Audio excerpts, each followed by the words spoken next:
Lolo, lolo, lolo. Ang galing. Yo, magandang afternoon. Dito tayo ngayon sa Aurora Boulevard. Pupunta tayo ng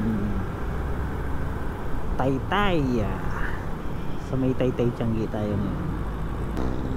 Short ride. Galing tayo ng Cubao. Actually Cubao pa to eh.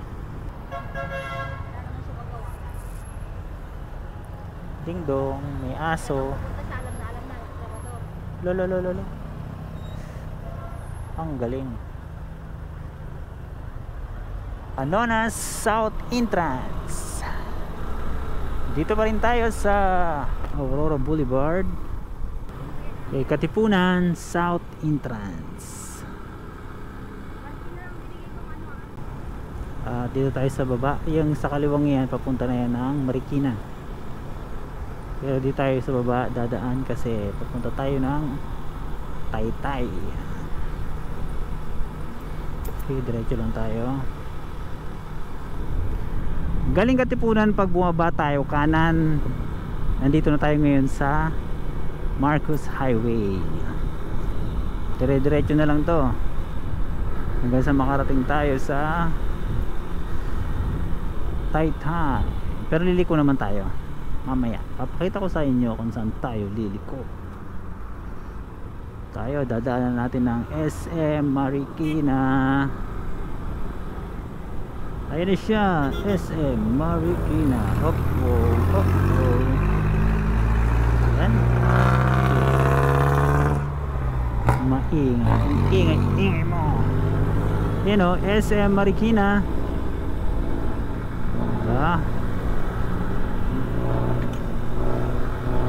SM, here at SM we've got it all for you.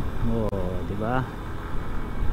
Shout out sa mga taga SM. Actually dati rin ako nagtrabaho sa SM. Kahit pa paano, syempre proud to be galing ng SM. Shout out sa mga empleyado ng SM. Dire-diretso na natin to. Let's go.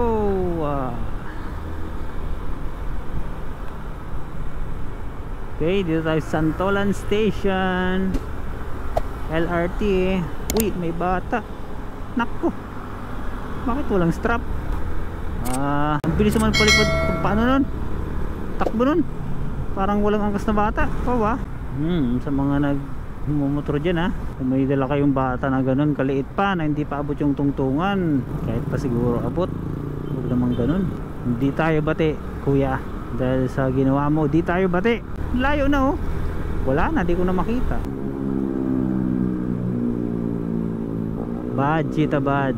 Sorry pero hindi talaga ako pabor sa ganun. Naalala ko yung baby boy ko. Hindi ko alam, siguro kasi may baby boy ako, hindi pwede, para sa akin lang Kung may mga baby boy kayo, baby girl, kahit palagyan nyo yun ng helmet. Kung dadaan kayo sa mga gantong highway, wag. National road yan Okay, by the way papasok tayo dito sa may papunta ng Antipolo.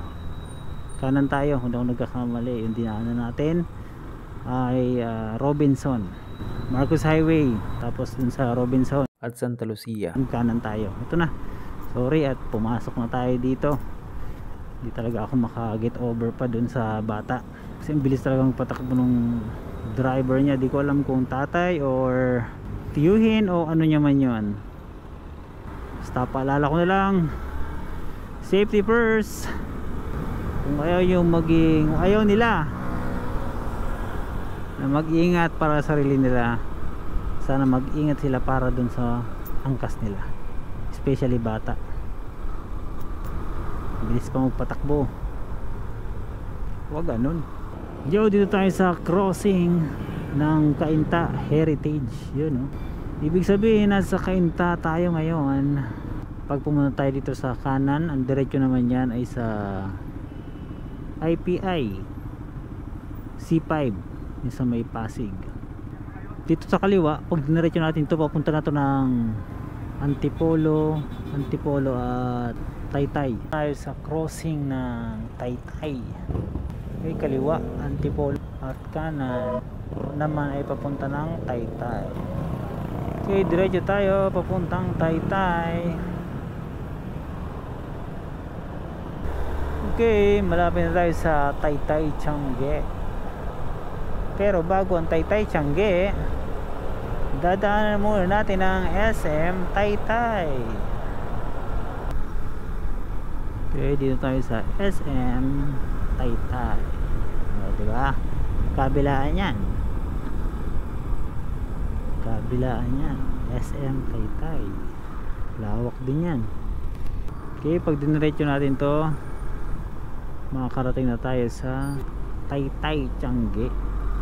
Okay, diretso lang. Okay, tuturo ko sa inyo ang Taytay Tiange kung saan banda.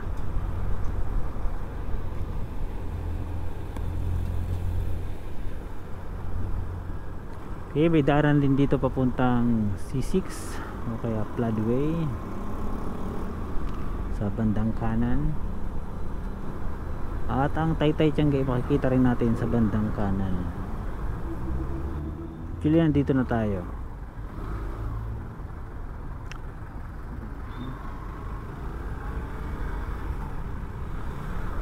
Yan, kabilang yan. So may McDo na yan. Hanggang dun sa kabila. Liwa. Hindi na ako tatawid dyan. Dito na lang. Yan. Nakikita nyo yan, Taytay Veterans Park yan. Kabilaan yan, Taytay Tiange na yan lahat. Diyan kayo makakabili ng mga mura at magagandang klaseng damit. Yan. Ito, Taytay Tiange yan. Malawak yan. Kabilaan yan.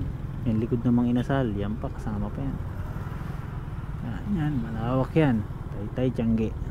Okay, pwede kayong dumiretso dito. Kanan, pasok kayo dyan. Pero hindi ako pupunta dyan ngayon. So ngayon hanggang dito muna ang ating maikling video sa ating pagpunta dito sa may Taytay Tiange. Hanggang sa muli.